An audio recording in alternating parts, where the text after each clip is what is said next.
ඒ බං මේ අපි හෙට මේ පූල් එක නාලා කාල් වීල පූල් ආතලයක් ගන්න යන්න ඉන්නේ බේනම. මං එන්නම් බං. මේ හැබැයි සල්ලි නම් යනවා බං මේ දවස් දෙකක එකක් ඉන්න. සල්ලි මොනවාද බං? දවස් දෙකක එකක් බං. ඔව්. බං. ඒ අන්න බං අරුත් තිනු අරුටත් හෙට ගමන්ට කතා කරගලා ගමු අපි. ඕකට කතා කරලා වැඩක් නැහැ බං. ඕක එක සල්ලිත් නැහැ. ඕකට කවන්නේ කතා කරලා බලන්න ඉතින්.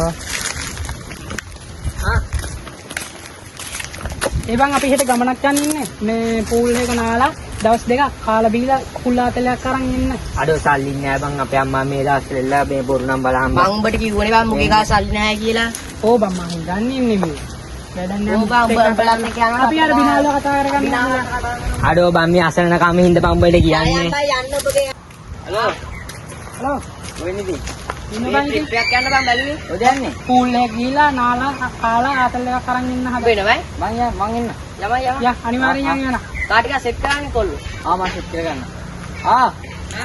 අපෝ බං අර කතා කරන්න එපා. ඔකට කතා කරා සල්ලි නෑ. සල්ලි නෑ කියන කොයි වෙලෙන් ගන්න. බං පවුනේ. වයසට බං උගේ වයස හැටියට බං ජොබ් එකක් හරි කරහංකෝ. ඉන් ගන්නවා. අම්මට බේත් ගන්නලු සල්ලි. එම තමයි බං උඹලා ජීවිත එහෙම කියන්න එපා. ඉබා ඌ ජොබ් එකකුත් කරනවා නම් බං සල්ලි නැහැ. අවුලක් නැහැ. හරි. උඹලා දැන් හරි මාමුට සල්ලි දෙන්නම්. ඌත් එක්ක යනවද? යා එහෙනම් යමයි. ගත්තා සල්ලි තියෙන එච්චරයි. බතුනා මතක තියාගනි සල්ලි තියෙන දන ඕන මිනිහෙක් නැවෙනවයි කියලා. උඹලා ඕන දෙයක් කරගනි මම ඌත් එක්ක තනියෙන් යනවා බං. බලන්න ඌත් අපිත් එක්ක කැපුණා බං. යමම් බං.